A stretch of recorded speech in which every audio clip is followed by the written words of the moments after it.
त्रिदलं त्रिगुणाकारं त्रिनेत्रं च त्रियायुधं त्रिजन्म पापसंहारं एकबिल्वं शिवार्पणम् त्रिशाखैः बिल्वपत्रैश्च अच्छिद्रैः कोमलैः शुभैः तव पूजां करिष्यामि एकबिल्वं शिवार्पणम् कोटिकन्या महादानं तिलपर्वतकोटयः काञ्चनं शैलदानेन एकबिल्वं शिवार्पणम् काशीक्षेत्रनिवासं च कालभैरवदर्शनम् प्रयागे माधवं दृष्ट्वा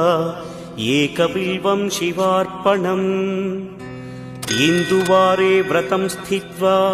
निराहारो महेश्वर नक्तं हौष्यामि देवेश